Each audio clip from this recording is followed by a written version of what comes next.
Ini udah masuk Nah, kayaknya. ini udah bisa. Bisa. Nah, Oh. akhirnya dok, saya tuh deg-degan banget. Tapi kan Perhimpunan Rheumatologi Indonesia tuh IG Live. Tapi ternyata mereka itu sudah IG Live, sudah swab-swab dan lain-lain. Ternyata nggak share online. Loh, Jadinya ya nggak apa? tersiar semua. Terima kasih sekali ya yang sudah hadir pada malam ini untuk meramaikan. Terima kasih Dokter Yu, terima kasih Dokter Adel. Ini kita di sini bersama dua orang pakar, dua senior kami nih. Tuh Wah, pakar, ini orang pembelajar aja dok. Pembelajar Dokter aja. Adel itu, Dokter Yu itu dokter spesialis bedah saraf ini. Dok, ini saya tuh kepengen tahu, dok, kok bisa dipanggil Dokdes itu kenapa, dok?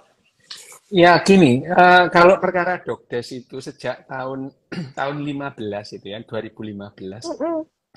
Tahun 2015 tuh di Twitter tuh semua orang tak bedes-bedes no gitu ya. Karena ya memang kita kan bedes itu ya. Bedes itu kan kera. Manusia ini kan kera besar gitu. Jadi saya itu melakukan sosialisasi bahwa manusia itu ya memang kera itu kera besar. Kita ini kera besar gitu. Kera besar selain manusia yang sekarang masih ada siapa misalkan orangutan gitu ya, Hutan ya, simpanse, simpanse. bonobo, gorila itu kera besar, kera. Kalau monyet itu yang punya ekor panjang itu monyet gitu. Padahal pada dasarnya saya itu ya hanya apa namanya mau menjelaskan gitu. Manusia ini ya binatang gitu, binatang. Kalau kita tidak mau mengakui bahwa manusia binatang, lah terus kamu ini apa? Tumbuhan, jamur, bakteri loh. Yang namanya kehidupan itu ada 5 kingdom ya, mulai kingdom bakteri, terus monera, jamur, tumbuhan, manusia apa binatang. Lah kalau Animal kita ya, ya kalau kita animal. itu bukan binatang, terus kamu mau masuk kelompok mana? Jamur, tumbuhan gitu. Nah, terus kalau enggak kelompokmu itu apa gitu ya.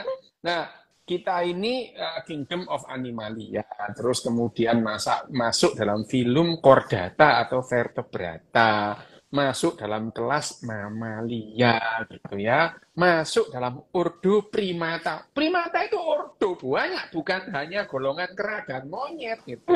Nah, kera itu kalau bahasa bahasa Jawanya ya bedes gitu. Nah, makanya terus kemudian saya menyebut manusia itu sebagai bedes itu ya. Nah, terus saya dipanggil. Kalau situ dibilang dokter bedes, emang bedes, nggak apa-apa gitu. Dipanggil lah saya doktes, emang bedes kok. Kenapa memang gitu? Saya bedes itu. Saya bukan kecoa, saya bukan golongan reptil, saya golongan bedes gitu. Ya nggak apa-apa. Mau disebut bedes nggak mau gimana? Ya itu sebabnya terus saya disebut bedes mulai tahun 2016. Jadi di Twitter saya itu kalau saya nyebut manusia itu ya bedes dan kalau dalam Bedes. bahasa Inggris saya menyebut dengan apes, apes gitu ya. Apes. Jadi manusia itu apes gitu. Jadi apes itu ya manusia itu masuk golongan apes itu. Lah kamu itu loh kalau nggak sebut apes mau apa? Golongan wedus. Yang bukan, kalian itu apes itu. Itu awalnya ya Lisa gitu. Iya, iya.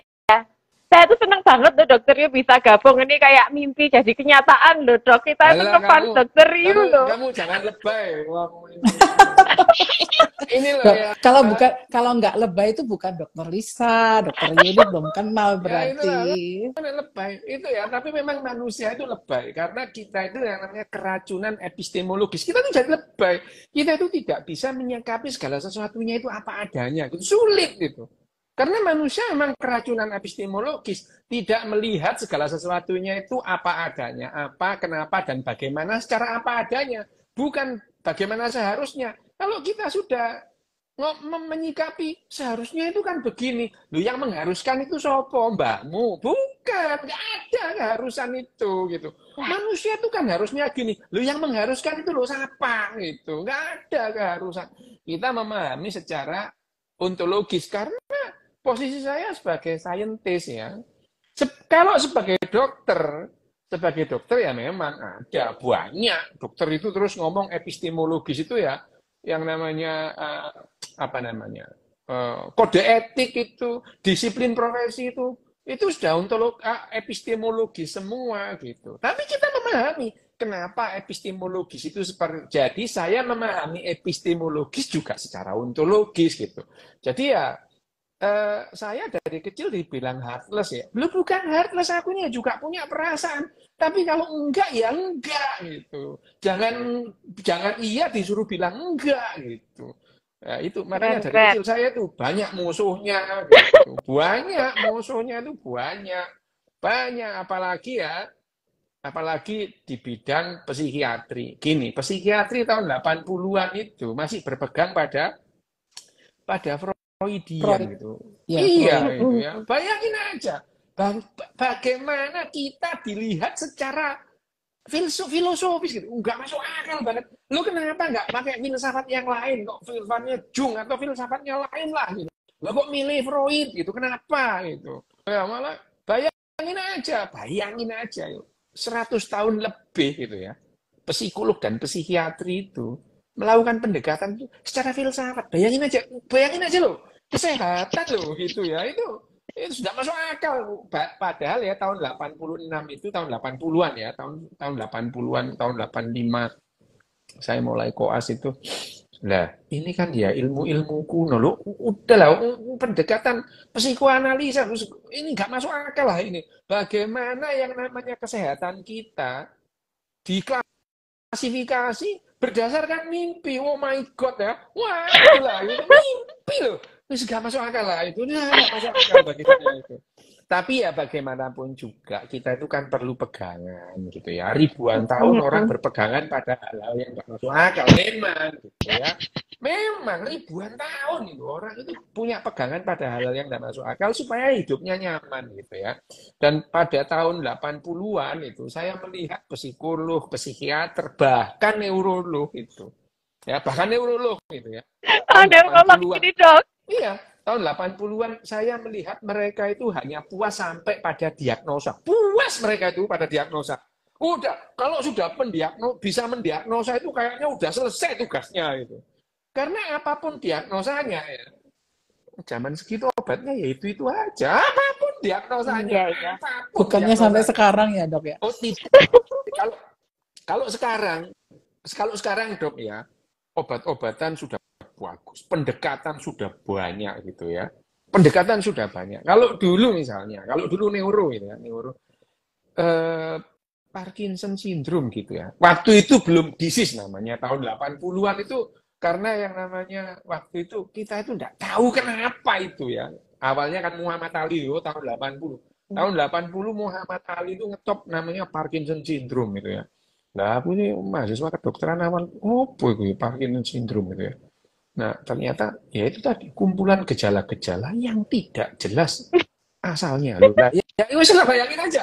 Kita ngomongin gejalanya nggak tahu sebabnya. Lah katanya ngobati itu apanya yang diobati yang sebabnya aja nggak tahu gitu. Jadi tahun 80-an itu saya itu frustasi juga mau belajar kedokteran. Iki loh, posisi gini. Iki ya, kok pelajaran karena gini. Orang di luar sana melihat dokter itu sebagai saintis gitu ya. Lah yang saya lihat dokter itu tukang gitu. Dokter itu tukang, handyman. Mereka itu bekerja itu dengan prosedur yang ada, dengan SOP gitu loh. Nah, ada buku petunjuknya, harus ngapain gitu.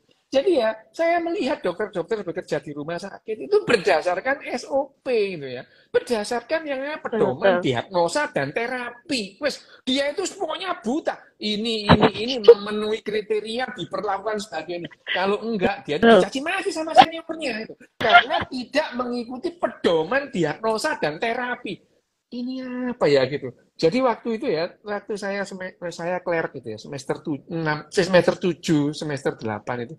Frustasi saya jadi dokter. Iki opo sih? Ini sains model opo gitu ya itu. Dan kalau saya ngomong secara sains, dokter itu banyak yang baper. Baper gitu. Aku ini ngomong sains itu. Dokter itu baper gitu.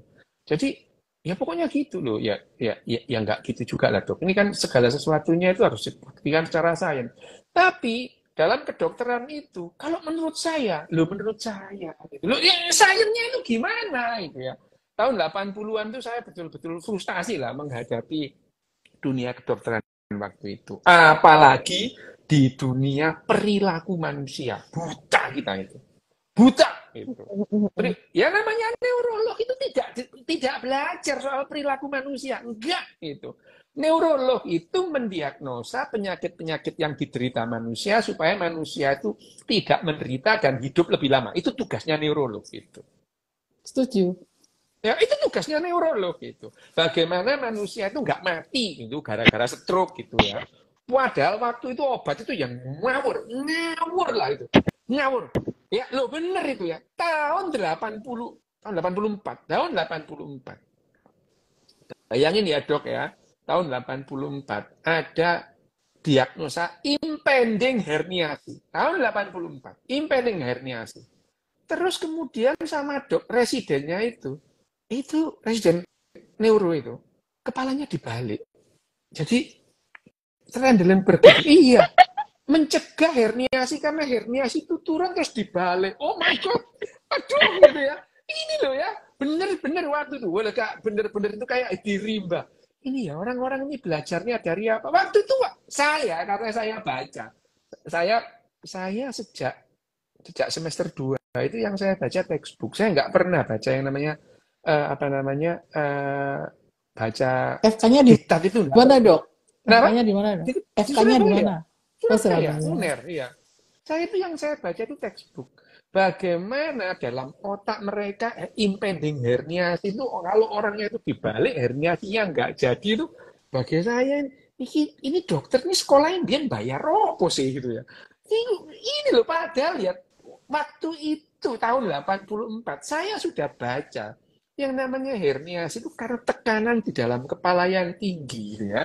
Karena ada ketambahan mes, terus kemudian ada yang namanya edem cerebri. Lah kalau dibalik, ya darah makin puling di situ loh ya, makin ya gimana sih gitu.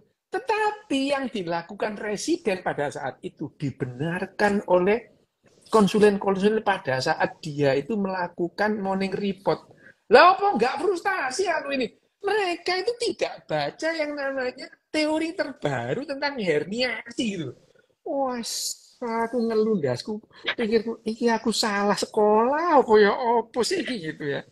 Gitu, jadi ya akhirnya saya tuh semacam jadi alien gitu. Ini sing salah iki aku, apa, ya apa sih gitu ya. Jadi akhirnya Lah, ya akhirnya ya saya menyelesaikan kedokteran itu dengan ogah-ogahan, bukan dengan ogah-ogahan ya, karena waktu itu saya juga berkutat dengan depresi saya. Depresi berat saya sejak tahun 86. Saya berkutat dengan depresi saya. Jangan-jangan kurang tidur, Dok. Kurang istirahat. Saya sejak kecil memang nggak tidur gitu. Nah, Jadi ini Dok. Masuk ke poinnya ini. Ini. sejak kecil tuh saya nggak tidur itu. Dan saya kalau capek ya, merasa capek gitu, saya duduk, terus kemudian saya baca buku, baca komik itu, sampai saya hilang gitu. Sampai saya hilang. Sampai saya itu hilang. Ya saya baru tahu sih, saya setelah belajar neuroscience, belajar genetika, memang tidak dipungkiri bahwa rata-rata manusia itu menghabiskan sepertiga hidupnya untuk tidur.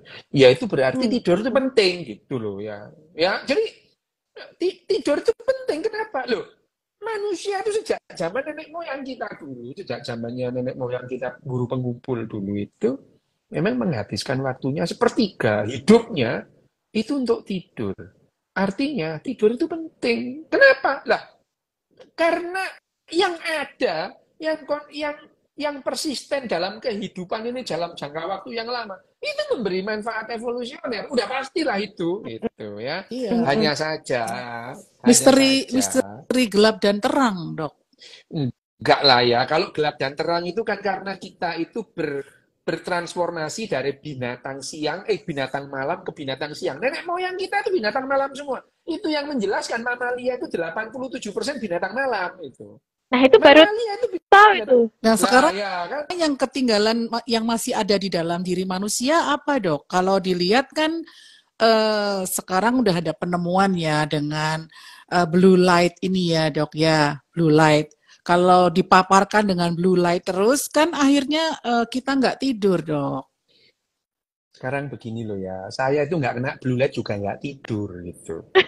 Nah, ini kan anomali Loh, kalau dokter.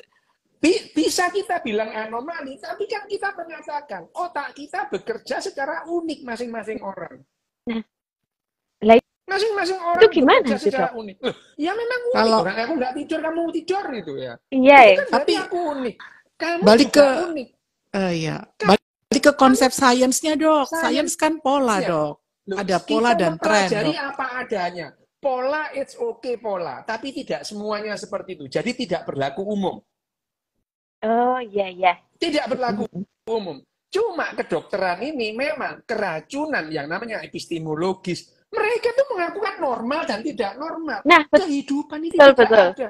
Kehidupan itu tidak ada yang normal, tidak ada yang tidak normal. Semua itu variasi Keren, gitu. keren.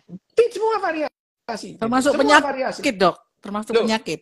nah, kalau itu penyakit itu ya normal juga, variasi dari normal. Itu yang namanya bakteri itu juga berjuang untuk hidup, makan kita gitu. Betul, betul. Kita untuk berjuang mematikan mereka, kita membunuh mereka gitu. Manusia ini ya sebagai binatang untuk melanjutkan kehidupan kita itu harus mengambil kehidupan lain. Ngambil kehidupannya beras, ngambil kehidupannya ayam, ngambil kehidupannya kambing gitu. Ya, tapi kita tidak pernah merasa jadi binatang buas. Begitu singa makan kambing, kita bilang binatang buas ya. Padahal singa makannya cuma kambing. Lah kita, ya binatang, ya tumbuhan, ya jamur kita makan semua itu. Kita itu kenapa? Kita itu sudah keracunan epistemologis, terus narsis juga. Kita menganggap diri kita terlalu tinggi gitu. Bagaimana? Kita menganggap penyakit itu ya penyakit memang. Cuman kedokteran memang bukan sains.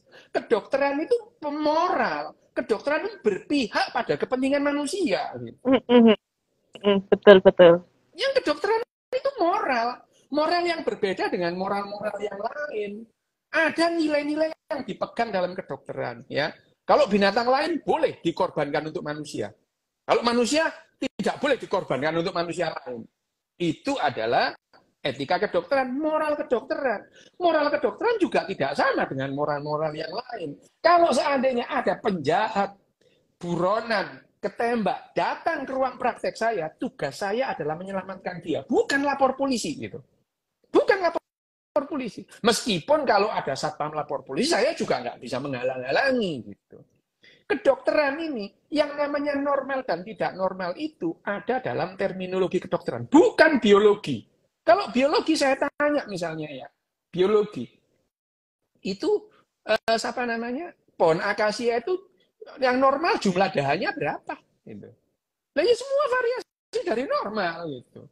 Ya manusia itu mana yang normal? Yang mancung apa yang pesek? Lah normal gitu, semua varian normal. Yang matanya sipit, matanya belok, normal gitu. Terus kemudian yang rambutnya keriting, apa rambutnya lurus, normal semua. Tapi begitu, misalkan ini, manusia itu yang normal suka asin, apa suka pedas, apa suka manis? Jawabannya biasanya, ya normal semua. Tapi kalau saya tanya, manusia yang normal itu laki-laki yang normal itu yang suka perempuan, apa suka laki-laki? Nah, mulai bawa moral yang lain itu. Dalam kedokteran nggak ada urusannya itu. Bahkan dalam kedokteran loh ya, sejak tahun 74, ya, sejak tahun 74, itu pada saat PPDGJ 2 gitu ya, PPDGJ 2 tahun 84. Yang namanya homoseksual itu bukan lagi penyakit. Kalau memang ke situ bener dokter, beneran gitu, ya tidak mengatakan itu penyakit. Tetapi kita itu ya itu tadi, keracunan epistemologis. Kita itu hanya membenar-benarkan apa yang ingin kita percayai. Instead of sebaliknya, samalah dengan penelitian itu. Kita tuh kekeh pada nama hipotesa kita. Kita kekeh loh, berjuang hipotesa kita itu harus benar gitu ya.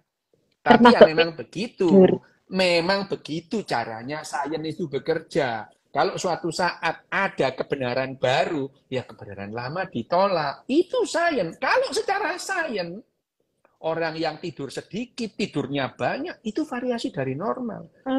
Secara sains. Secara kedokteran, yang disebut tidak normal itu adalah hal-hal yang membuat orang gampang sakit dan membuat orang gampang mati. Itu tidak normal. Hemoglobin, yang normal berapa? antara 10 sampai 18. Kurang dari itu tidak normal, lebih dari itu tidak normal. Kenapa? Orang gampang sakit dan gampang mati gitu. Itu ada dalam terminologi kedokteran yang membela manusia gitu. Misalnya di air kencing kita temukan bakteri. Kita katakan kita sakit. Loh, itu kan bagus dong untuk bakterinya. Bakterinya bisa hidup lama harusnya gitu ya. Membunuh. Loh, kalau kita membela bakteri loh ya gitu. Nah, ini kan beda gitu. Nah, sekarang kalau dalam sainsnya tidur itu apa itu? Ya, pada saat setelah selesai jadi dokter pada dokter bedah saraf, saya itu jatuh cinta sama yang namanya neuroscience tahun 96 ya itu. Ya, saya mempelajari, termasuk mempelajari tidur. Kenapa saya itu nggak tidur gitu ya? Dan kenapa teman-teman saya di Jepang itu tidurnya 1 jam 2 jam seger-seger aja itu, apa namanya, dia juga lama hidupnya gitu, sehat itu, sehat banget itu. Dokter-dokter bedah saraf di Jepang itu umur tidurnya 1 jam 2 jam, 1 jam. Dan pola hidupnya itu dibilang tidak bagus lah ya oleh orang-orang Indonesia pada umumnya. Kita itu pulang jam 2, jam 1 baru pulang dulu ya waktu masih itu. Terus nunggu profesornya pulang. Dia tuh lihat itu profesor itu mobil putih itu mobilnya itu kalau dia belum pulang kita jangan pulang. Loh gitu. Hah? Gitu ya caranya mereka bekerja di sini ya. Mereka begitu mobil putih berjalan dia mulai ringkes-ringkes jam 1 malam ringkes-ringkes gitu ya. Keluar rumah sakit jam 2. Pulang. Enggak, mampir dulu ke kedai mabuk-mabukan, minum bir gitu. Ya ampun. Tapi jam 6 mereka kerja lagi gitu. Seger gitu ya. Loh, dan itu dilakukan bertahun-tahun menjadi pola kehidupan. Apakah sehat? Sehat sampai sekarang mereka ya sehat. Tapi ada hubungannya enggak, Dok? Di Jepang kan angka depresinya tinggi, angka bunuh diri tinggi. Di Jepang mereka bunuh diri bukan karena depresi. Beda itu. Angka depresi di Jepang dengan di negara yang lain itu nggak banyak bedanya. Nggak terpaut. Di dunia ini rata-rata 1 dari 5 orang pernah depresi. Sama dengan di Jepang. Sama itu. Angkanya tidak berbeda. Angka bunuh diri di Jepang itu karena kebudayaan. Kalau mereka malu, mereka bunuh diri. Bunuh dirinya disaksikan istrinya, disaksikan semuanya. Itu. Bukan karena depresi. Itu. Di belahan dunia lain, bunuh diri itu 96,8% rata-rata di seluruh dunia itu dikarenakan oleh depresi. Karena depresi itu keinginan untuk mati itu luar biasa. Saya itu juga gitu dulu itu. Keinginan untuk mengakhiri hidup itu tinggi banget itu ya. Tinggi banget. Saya bukan orang Jepang. Tapi kalau scientifically berarti tentang jumlah tidur ini tadi kuantitas dan kualitas, jangan-jangan memang biomarkernya aja yang belum ketemu, Dok. Karena kan mungkin dampaknya itu jangka panjang gitu. Gimana, Dok, pendapatnya? Rasanya ya nggak ada gitu loh ya. Saya itu kalau belum terbukti ada ya nggak ada itu. Ya kalau biomarkernya belum ketemu, nah ya sama aja ini. Ini saya itu yakin di bawah ini ya. Di basement 2 itu ada genderuwo. Saya yakin-yakinnya ada genderuwo. Lah ya terserah situ yakin. Bukan lantas genderuwo ada beneran. Kan belum terbukti bahwa nggak ada. Jangan-jangan ada beneran. Ya situ yang harus membuktikan. Bukan orang lain membuktikan nggak ada. Cara kerjanya sains begitu. Lah kalau kita itu mau mencari biomarker, yang ngeklaim bahwa biomarkernya ada, yang bertugas mencari itu. Lah wong selama ini nggak ada kok gitu. Tapi sains kalau suatu saat ketemu, ya udah sih memang iya gitu. Nah itu kan artinya nanti kalau berarti kan question itu, pertanyaan itu nilainya jutaan dolar dong, Dok. Ya pertanyaan oke, tapi ya belum tentu bisa iya bisa enggak gitu. Kalau ketemu sih. Ya kalau ketemu ya temukan aja gitu. Kalau ketemu, saintis bilang, iya ya ternyata ada. Lah gitu aja gitu. Tapi kalau belum ada, ya jangan ngotot gitu. Nggak ada sih gitu. Kalau sudah ketemu, nah itu pakai pijakan gitu. Jadi yang ngeklaim itu yang punya beban untuk membuktikan. Jangan orang lain disuruh membuktikan bahwa klaimnya itu salah itu sains ya sains gitu. Nah, ya sainsnya ada, Dok. Melatonin gimana, Dok? Dokter pendapatnya tentang melatonin itu kan untuk relaxing tidur ya, Dok. Saya kasih tahu ya, semua parameter, semua saya tuh saking kuriusnya tuh semua parameter apa namanya neuro, semua bahan-bahan kimia neuro, semua apa namanya Neurotransmitter. hormon ya, Hormon? periksa semua, tidak ada perbedaan yang bermana antara neurotransmitter dan hormonal saya dengan orang lain, nggak ada bedanya, gitu, nggak ada bedanya. Bisa ya?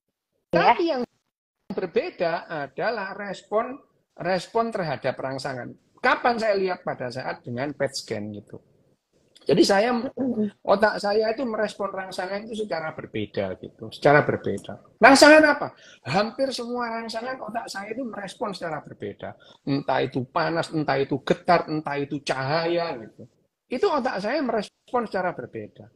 Karena begini, otak pada umumnya itu tidak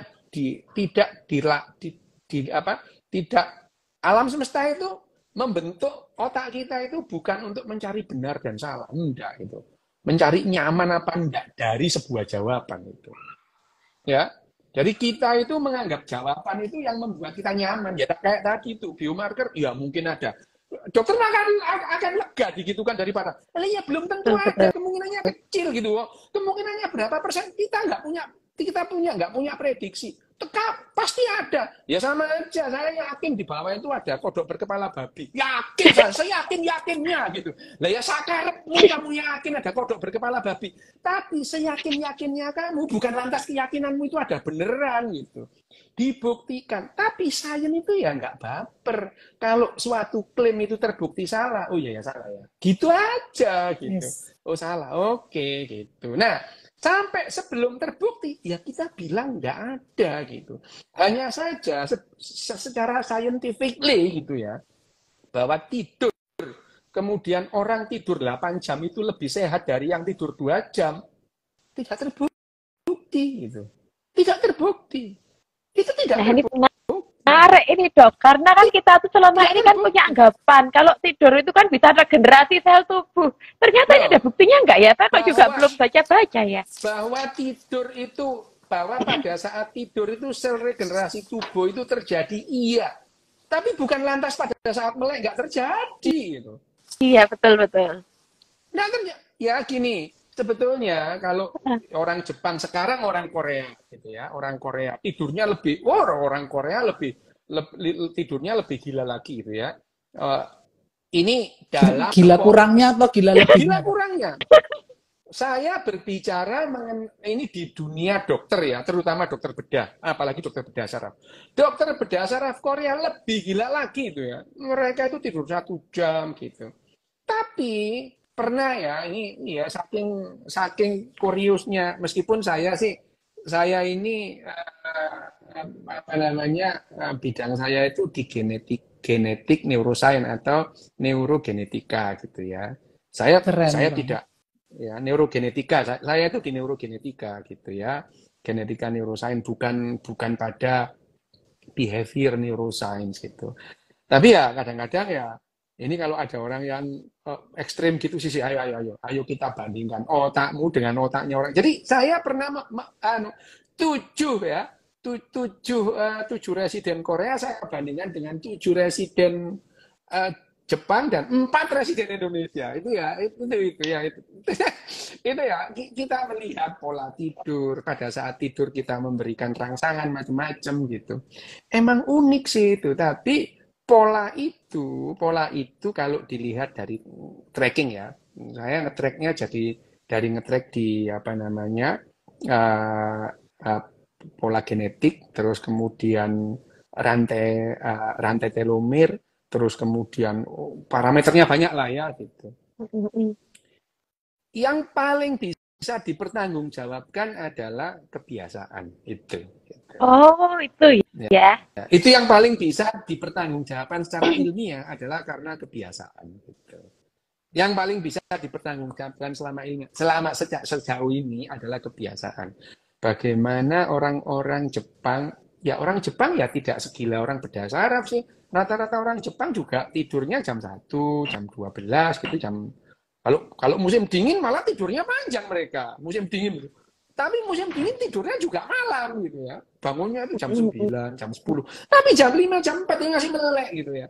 Jadi itu pun karena kebiasaan gitu ya. Mereka terbiasa seperti itu gitu ya. Kalau dilihat bayi Jepang tidurnya sama dengan bayi-bayi di tempat lain termasuk bayi di Indonesia itu. Tidurnya bayi itu sama itu.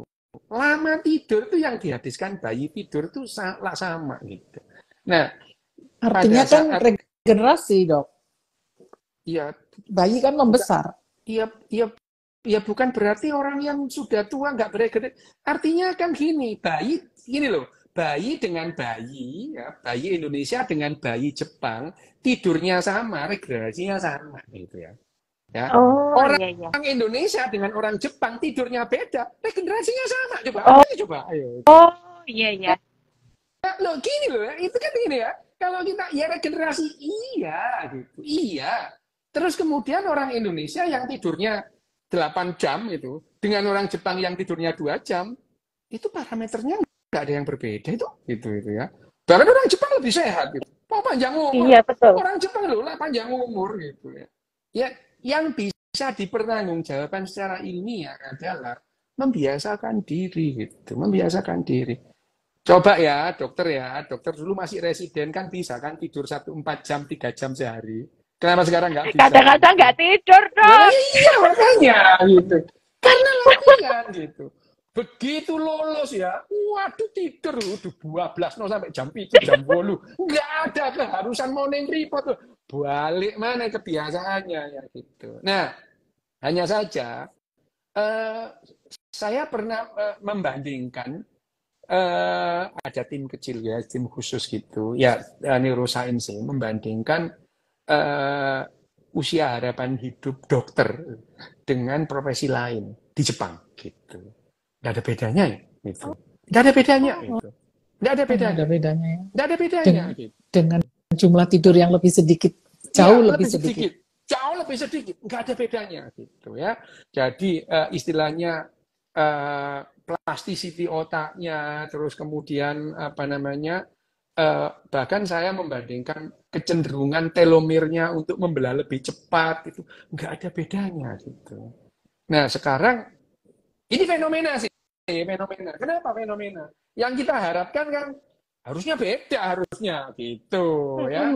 Nah kalau ada fenomena kita mencoba mencari yang namanya mekanismenya. Kenapa mekanismenya kok gini gitu. Nah kalau fenomena itu sudah kita tahu ada fenomena. Fenomena itu kejadian yang kok ya beda dari harapan saya ya. Kan harusnya kalau A, B. Ini kok A kok C gitu ya.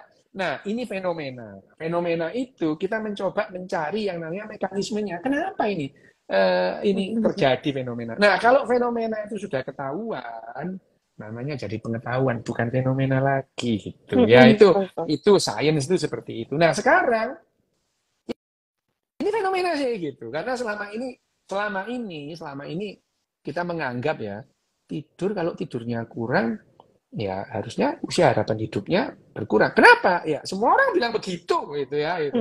Ternyata setelah dilihat datanya tidak ada perbedaan yang bermakna itu ya. Ini adalah uji perbedaan gitu ya. Itu uji perbedaan. Gitu. Nah kalau memang tidak ada perbedaan, kalau sekarang pertanyaannya atau harapannya adalah memperpanjang usia, Dok. Dengan memperbaiki kualitas dan kuantitas tidur, apakah masuk akal nggak, Dok? Ya kalau punya hipotesa seperti itu, dasarnya apa gitu. Ya harus dibedakan misalnya gini, ada penelitian, misalnya monyet yang dipaksa nggak tidur dibandingkan dengan monyet yang disuruh tidur, ternyata berbeda. Loh, itu dihipotesa.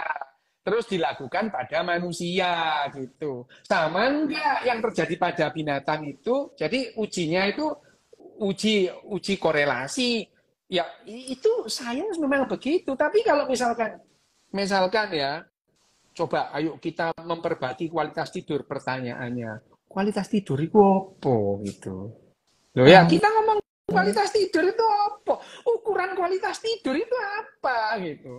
Kalau saya mengatakan loh, kalau gini ya, Kalau kualitas tidur saya, berarti kualitas tidur saya sangat bagus. Gitu. Kenapa? Saya tidur sedikit, tapi saya sehat. Dibandingkan dengan orang tidur banyak, jelek. Itu berarti kualitas tidur saya. Loh, itu kan aksiomanya kan kayak gitu. Secara gampang, berarti kualitas tidur saya yang 1,5 jam itu sangat bagus itu. Ya, itu loh ya. Tapi saya tidak mengatakan seperti itu ya. Tidak mengatakan seperti itu. Yang paling bisa dipertanggungjawabkan adalah ya memang otak saya bekerja berbeda dengan otaknya orang lain. Meskipun kalau kita bandingkan orang Jepang dengan orang Indonesia, itu beda juga tidurnya. Tapi mereka sehat juga loh ya itu. Sehat juga meskipun yang namanya sehat itu variabelnya juga banyak itu. Orang Jepang disiplin dalam hal menjaga berat badan gitu ya. Karena kalau orang gembrot itu di sini itu di Jepang jadi buronan loh itu. Loh ada undang-undang anti gembrot itu ada. Iya. Beneran Sudah baca. Nah, ya gitu. Nah, itu ya. Jadi alih-alih orang Jepang itu mengejar orang yang bergadang disuruh tidur, dia ngejar orang gendut gitu. Nah, iya. Kalau misalkan orang Jepang ini gara-gara apa misalnya gara-gara begadang nih orang nggak sehat, enggak itu ya. Yang dikejar orang gembrot itu. Ya itu jadi Jepang itu loh jam 2 malam, jam 3 malam, dia masih tuh cekakak-cekiki di bar gitu ya. Habis itu jam 4 pulang. Loh, jam 7 sudah di rumah sakit lagi loh, kerja lagi loh gitu. Jadi mereka ini kalau hidupnya yang sehat itu. Bergadangnya sini makan mendoan dong, sama makan nasi goreng apa bakmi. Enggak, maksud saya, kalau kita punya yang namanya istilahnya kita punya hipotesa, lah nggak apa-apa kita buktikan hipotesa kita gitu. Tetapi sebelum hipotesamu itu terbukti, lu jangan ngomong dulu gitu ya. Jangan ngomong dulu. Saya mempunyai pendapat sih ya bahwa ini ada. Oke. Ya. Sekarang kan nggak ada kan? Ya jangan diomongin. Sekarang tugasmu itu mempelajari itu. Kalau sudah ketemu baru ngomong gitu. Ya itu. Jadi kalau misalkan jangan-jangan ada biomarkernya. Oke, cari. Sebelum biomarkermu ketemu, ya kita ngomong nggak ada gitu ya itu. Nggak ada. Memang gitu. belum Itu adalah ada dok. Memang belum ada ya, karena gitu. Kan di ICD-10-nya aja juga belum ada dok. Ya, ICD-10 even ICD-10 diagnosis kita belum ada yang terkait dengan kurang tidur lalu terjadi gangguan metabolisme dan ini belum. Tetapi penelitian secara dia penelitian sepotong-sepotong ya, by system, by organ, ini kan sudah mulai dong. Misalnya kalau kita kurang tidur dalam jam 10 sampai jam 1 pagi, untuk kita kembali ini dihubungkan dengan sirkadian itu dok, kembali ke sirkadiannya itu ternyata butuh waktu 2, 3, sampai 4 hari gitu. Nah itu dok, udah ada penelitiannya. Iya. Terus misalnya dok, ada ya lagi ya dok, bayi-bayi gitu, bayi-bayi prematur itu, ya kan? Ini kita hubungkan dengan cahaya lampu gitu. Yang aneh ini kan di ICU itu kan orang-orang sakit yang sudah istilahnya cukup berat ya gitu. Tetapi kan kenyataannya supaya dokter dan para tenaga kesehatan bisa bekerja dengan baik, lampunya kan dibiarkan terang 24 jam dok. Dan kalau ada penelitiannya dikatakan bahwa pasien di ICU itu mungkin hanya bisa tidur 5 jam, itu pun fragmented. Jadi tidak secara kontinu. Mungkin ya. Ada penelitiannya dok, ada penelitiannya. Mungkin kan, tadi kan ya. Mungkin. Gitu. Oh ya. Yang fragmentednya mungkin ada kata mungkin, tapi saya sih kalau berani menyatakan fragmented itu sudah terbukti ya dok ya. Nah pada bayi yang tadi dibandingkan itu bayi prematur ya kan, yang lampunya diatur supaya lebih sesuai dengan istirahat, yang pakai orange light, nah, itu mereka 13 bayi dari 60 bayi yang dibandingkan itu mereka bisa cepat pulang, cepat bisa pulang ke rumah gitu, dari NICU gitu, dari NICU. Ini di Meksiko dok penelitiannya. Iya, ngerti saya, makanya itu saya. Nah, di belahan dunia berbeda, hasilnya bisa sangat berbeda. Kenapa? Genetik kita terpapar matahari tiap hari itu beda antara orang Nordik dengan orang Indonesia itu. Oh ya, gimana dok bedanya dok? Bayangin aja mereka kenal matahari itu dalam 1 tahun cuma 3 bulan itu. Kalau di total gitu.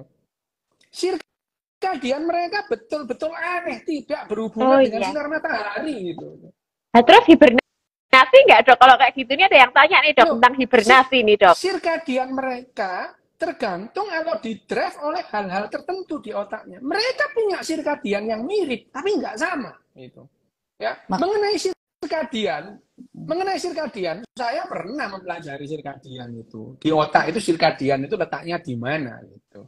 Karena segala sesuatunya pasti otak itu berperan banyak dalam hal ini. Karena yang namanya sirkadian itu kan mengenai aktivitas gitu ya. Aktivitas apapun, aktivitas dalam tubuh kita itu, otak itu berperan banyak gitu. Termasuk sirkadian gitu.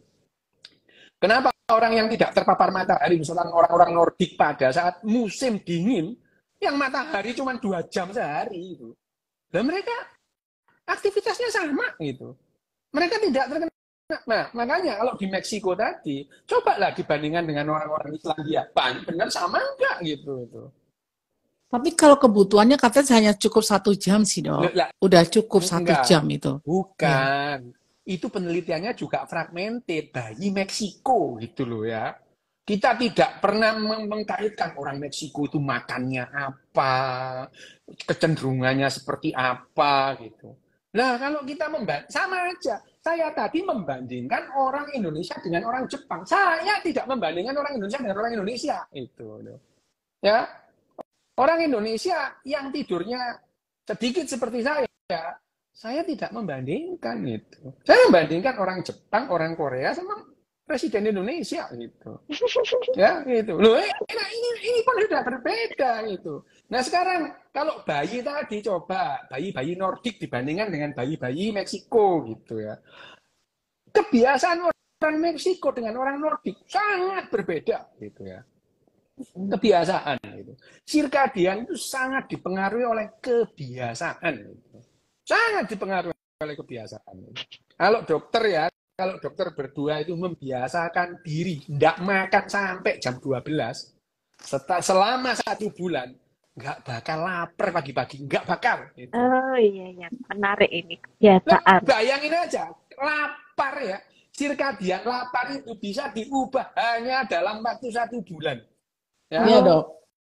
Itu tepat sekali dok. Memang untuk kembali ke sirkadian ritmenya, salah satu strateginya adalah dengan mengatur antara eating dan fasting. Betul itu dok, banget sesuai dok, untuk mengembalikan. Lah iya, makanya kita ngomong sirkadian itu loh kita pindah-pindah itu biasa gitu ya. Biasa misalkan, misalkan ini. Ya, itu apa namanya dokter residen bedah saraf yang saya tahu ya di Indonesia itu. Mereka itu nggak tidur. Bisa nggak tidur 24 jam, nggak tidur itu bisa. Kenapa? Dia tegang gitu ya. Tegang banget itu. Selama jadi residen 6 tahun, mereka tidurnya 1 jam, 2 jam, maksimal 3 jam sehari. Nggak apa-apa loh gitu ya. Kemudian lulus. Loh kok yang lekus lagi? Buat 8 jam, 9 jam, gendut, nggak karu-karuan. Gitu apanya yang sehat coba lah gitu ya. Bagaimana kita, artinya gini, saya juga tidak mengklaim ketidaksehatannya gara-gara tidur. Kebiasaan-kebiasaan lain, cara makan, istirahat, olahraganya juga mempengaruhi. Jadi yang namanya kualitas hidup ini tidak hanya disebabkan oleh satu variabel. Variabelnya banyak itu ya. Jadi terlalu dini kita itu bilang bahwa tidur itu menentukan kualitas hidup ya. Bahwa itu variabel penentu, setuju itu ya. Kenapa? Loh ya memang kita itu perlu tidur ya pada umumnya. Bahkan saya pun juga perlu tidur meskipun yang saya perlukan nggak sebanyak orang-orang gitu. Ya. Dan tidur saya pun beda dengan orang lain. Saya tidur itu lebih banyak sadarnya loh, gitu ya. Apalagi kalau pas mimpi itu. Mimpi hitam putih. Wah, aku ini mimpi nih. Karena mimpiku hitam putih gitu. Jadi kalau ini mimpi nih gitu ya. Karena bayangin aja, pada saat mimpi, aku ini sadar aku mimpi gitu ya. Karena mimpiku hitam putih. Nah, tapi ini juga istilahnya sesuatu yang berbeda. Kalau dibilang ekstrim ya, gitu ya. Ekstrim saya ini, ekstrim banget gitu. Tetapi saya pernah lihat orang yang lebih ekstrim dari saya, gitu. Lebih ekstrim dari saya pernah punya pasien lebih ekstrim dari saya. Dan dia sehat hidupnya itu bagus. Jadi saya tanya apa waktu kecil itu, saya sampai datang ke rumahnya gitu ya, saya tanya, kamu waktu kecil punya masalah nggak secara bersosialisasi? Enggak ada gitu. Autisme juga enggak, Savant syndrome juga enggak itu. Satu-satunya yang berbeda dari orang lain dia itu adalah tidurnya gitu ya. Ya, semuanya itu dia itu nice boy gitu, dia cowok gitu ya. Dia tuh apa namanya nice boy itu orang itu apa namanya orang itu senang dengan perilakunya. Kalau saya itu sekitar saya itu benci sama saya itu karena perilaku saya nggak karu-karuan gitu. Mama saya aja marah, guru saya itu marah, guru SD, SMP, SMA semua marah sama saya. Loh waktu SMA itu saya udah ini, saya pikir loh, ini kayaknya yang bermasalah aku deh ini. Cuman masalahnya di mana ya? Kok semua orang marah ini loh gitu ya. Masalahnya kurang tidur, Dok. Ya, tapi itu tadi yang tidur nggak apa-apa gitu ya. Itu ya, yang saya temukan jauh lebih ekstrim dari saya. Dia tidur itu 20 hari sekali gitu ya. Tidur pun nggak lama. Iya, ini orang ini. Ini Dok, orang maksudnya hitung-hitung nggak, Dok? enggak. Ya, saya ketemu dia di Australia. Tapi dia itu orang India gitu. Wah, itulah nice. Waduh, dia itu orang baik. Wah, perilakunya nggak kayak saya. Oh, dia orang menyenangkan. Ya. Kalau saya itu kan nyebelin, dia itu menyenangkan banget itu. Saya tanya juga itu ya, kamu tidurnya? Iya. Nah, sayangnya dia mati karena kecelakaan pesawat terbang ya. Jadi sebetulnya, oh iya, kalau enggak itu saya mau kalau seandainya dia masih hidup itu saya undang, saya scan, saya masukkan PET scan macam-macam lah ya. Hanya saja ini apa namanya sampel yang ekstrim ini dia meninggal karena kecelakaan pesawat terbang. Ya itu jadi klaim bahwa yang namanya perilaku gitu, bahwa perilaku saya begini karena saya kurang tidur. Bukan gitu. Karena perilaku saya begini, saya jadi kurang tidur. Ya, kenapa nggak dibalik gitu ya gitu. Jadi kalau orang itu gini, memang otak manusia itu tidak dirancang untuk melihat sebab akibat gitu ya. Otak kita itu sulit membedakan sebab akibat dan korelasi itu kesulitan gitu ya. Kesulitan gitu ya. Sains yang bertugas melihat itu ada korelasi atau ada sebab akibat gitu ya. Bayangin aja misalkan gini. Ya, ada orang habis dugem, terus stroke. Ya itu gara-gara dugem gitu ya. Tapi ribuan orang stroke gara-gara habis sembahyang. Kok nggak dibilang gara-gara sembahyangnya? Gitu. Ya, itu loh. Jadi orang habis dugem stroke, terus dugemnya itu dituduh sebagai penyebab stroke. Sementara ini tadi habis sholat, Dok, stroke. Lu kok nggak sholatnya yang dituduh penyebab stroke gitu ya. Jadi otak kita sudah keracunan epistemologis gitu ya. Keracunan moral dalam melihat sebab akibat itu gitu ya. Nah, dalam hal tidur itu saya sepakat bahwa tidur itu penting. Iya, itu ya. Ya, itu. Nah, tidur itu penting. Iya, penting. Kenapa? Mayoritas manusia menghabiskan sepertiga hidupnya untuk tidur. Berarti untuk tidur itu penting gitu ya. Ini dilihat dari kacamata ini aja udah jelas gitu ya. Hanya kalau kita mengklaim bahwa yang namanya tidur sedikit itu lebih tidak sehat daripada tidur banyak, itu tidak ada bukti. Gitu. Tapi tidak ada bukti. Kenapa itu, Dok? Kebutuhan obat tidur tinggi, Dok? Kebutuhan obat tidur tinggi, saya sampai sekarang memerlukan diazepam, tapi bukan untuk tidurnya, tapi untuk depresi saya, gitu. Ya. Sekarang tidak pernah diteliti mereka menggunakan itu untuk menurunkan kecemasannya atau apa. Kita nggak tahu gitu. Tidak pernah itu diteliti. Bahwa obat tidur yang dikonsumsi itu lebih banyak pada saat kita mengkonsumsi itu seperti kita saat merokok. Kita rileks gitu. Ya, kita rileks itu. Orang mengkonsumsi diazepam, mengkonsumsi Valium. Kok disalahin? Sementara orang merokok dibiarin gitu.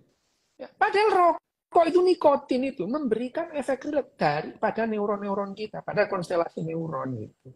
Ya, orang mengkonsumsi rokok nggak apa-apa, Tapi orang minum obat-obat antidepresan, kenapa kebutuhannya nggak fair gitu. Padahal saya itu minum diazepam, saya sadari bukan untuk tidur gitu. Bukan untuk tidur gitu. Enggak. Hanya untuk ngantuk ya dok dengan diazepam gitu. ya. Enggak gitu. Ampun dok. Kalau teman-teman saya yang mengkonsumsi semacam sana. Itu ada dok yang komen tuh marihuana katanya dok. Itu ada komen tuh. Marihuana itu beda. Marihuana itu bukan antidepresan.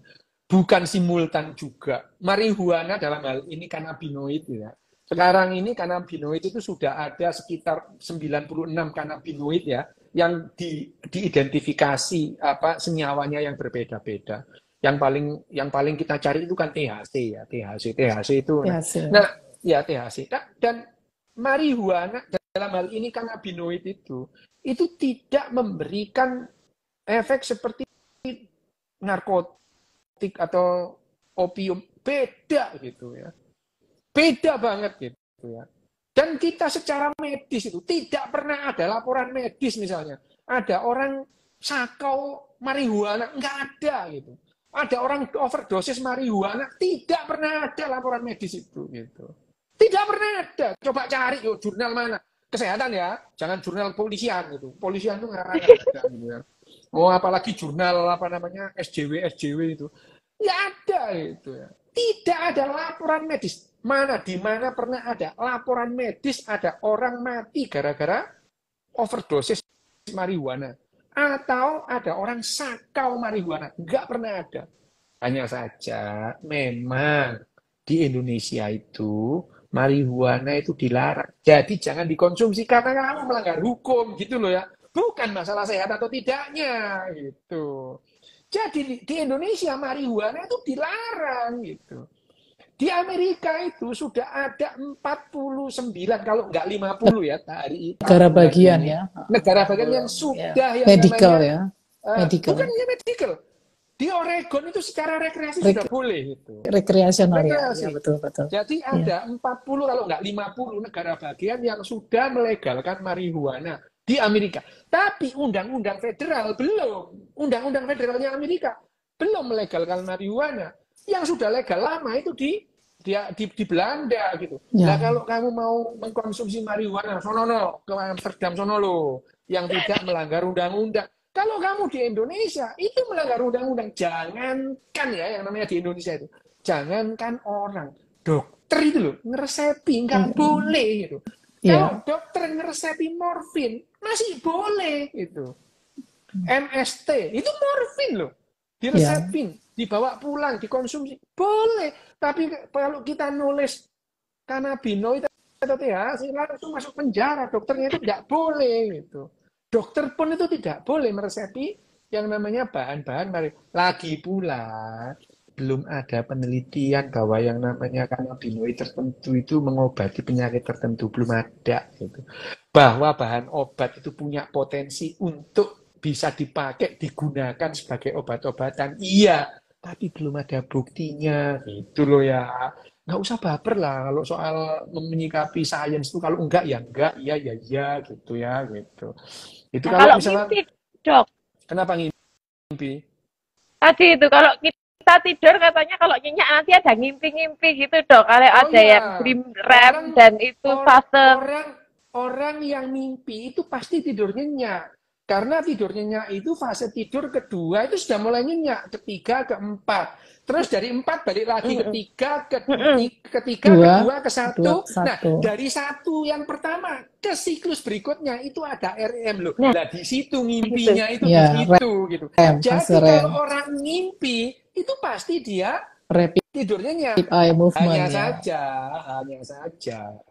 Rata-rata manusia hanya mengikat sekitar rata-rata ya 2,5% dari mimpi-mimpinya. Tidak semua mimpi itu diingat pada saat dia setiap orang mimpi setiap tidur, tapi hanya sedikit sekali mimpi yang diingat pada saat bangun gitu.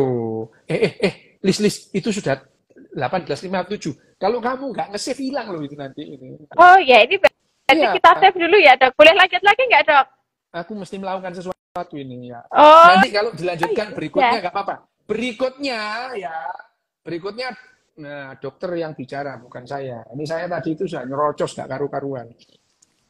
Ah, Ya, besok ini kita sudah diskusi seneng apa, banget Dok? nih, Dok. Besok kita diskusi apa? Ya nggak apa-apa, kita mau diskusi mimpi ya nggak apa-apa gitu. Manfaat Oh, mimpi. Boleh, gitu. Dok. Mimpi Ya, kita untuk penyembuhan diskusi penyakit, mimpi. Dok. Bisa? Oh iya, ada mimpi-mimpi tertentu itu yang menghasilkan neurotransmitter tertentu berbeda. Itu ada gitu. Itu ada gitu. Itu polanya tetap. Jadi ada model mimpi-mimpi yang nah, cuman sekarang itu kan neuroscientist itu gila ya. Mereka itu mau mendrive mimpi orang itu supaya mimpinya kayak gini, orang gendeng ya gitu. Memang scientist itu Dok. gendeng kok gitu ya, gendeng gitu. Tak save dulu ya, berarti Dok, sepakat daripada ya, hilang Dok. ya, Dok. Ya, Terima oke. kasih, kita lanjutkan lagi ya. Makasih ya, Oke. Dok. Makasih untuk semuanya yang udah Makasih. hadir di sini ya. Makasih, Dok. Ya. Selamat Oke. malam. Ayo, malam.